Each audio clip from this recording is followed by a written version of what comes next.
it was a way of life. She put up a large dove outside Bissonnet House, tracking the number of nonviolent days in the city of Buffalo. Steadfast in her quest for peace, she would walk through neighborhoods where a homicide occurred and minister to the victim's family and friends, always leaving behind her signature dove, calling for nonviolence. In January of 2006, her dove ascended further. And then she says, but I keep on getting this other phrase, I leave peace prints. And I don't know what to do with it.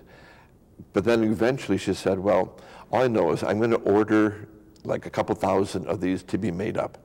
And we got a great opportunity because the inmates at Attica are going to cut them out so that they're in the form of a dove, and not just a square shape.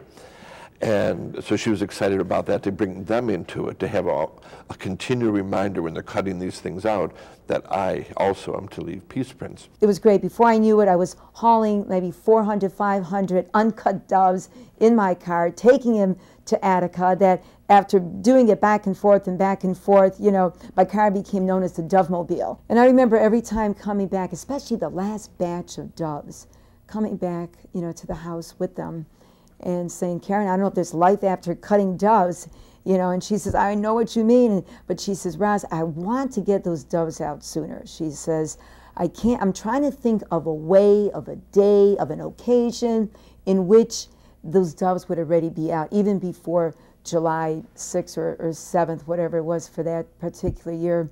She said, I just want to get them out. When this had happened then, in April, I had said to Father Roy, we need to give the doves out on that day. She never knew exactly. She had some ideas and concepts, but also knew she had to do it before they were actually going to be used. So when the time came, they would be there. And then the irony of it all would be that they were done in time for her death and for the signature of, now that I have left you, I leave peace prints. Sister Karen left this earthly world on Good Friday, April 14th, 2006. Her funeral was held at St. Anne's Roman Catholic Church on Broadway and Emsley Streets in the city of Buffalo on Saturday, April 22nd, 2006, with over 1,500 in attendance. Besides my mother and father and my one niece who died young of cancer, that was the most difficult funeral that I ever had. A lot of people who were at that funeral never even met her. They were there because of the circumstances, the publicity, etc., and curiosity, who knows.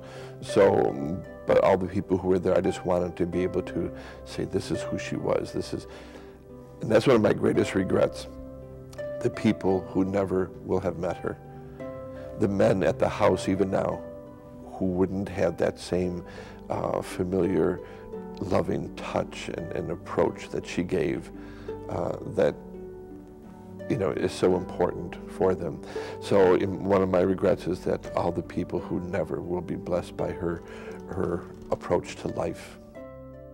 Yesterday after the Mass in Clarence, one of the younger relatives, I understand, said something like, yeah, she was like a little kid in an adult body. And how true. She was even in the clown ministry. And you'll never guess what her name was. Now catch this, I can't imagine. Bounce. She was bouncing all over the place, all over the city, all over the neighborhood. But as the clown bounced, she would go to nursing homes. She would go to Children's Hospital. She would go out to the elderly sisters at the residence in Clarence. She would do it as part of a prayer service, just bouncing around, making people smile and laugh.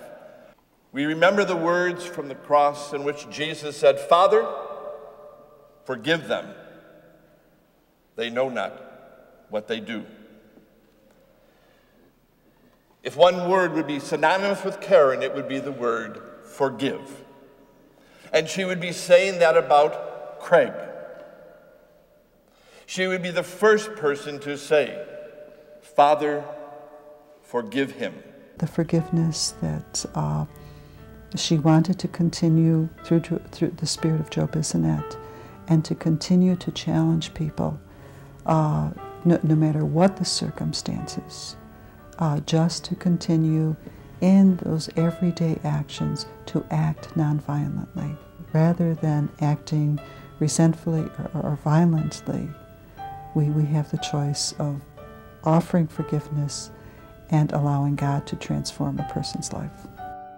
I have found myself called to really be here with the guys, and when someone says, what is hope for? I often think, hope isn't for men who have been incarcerated. Hope is for me to grow, for me to see brokenness in the eyes and in the heart of an individual. And when the brokenness is there, you can see God, and God becomes real. And He's become more real for me through hope than any other experience I've had. And I really feel that I am truly living religious life as I think religious life should be lived.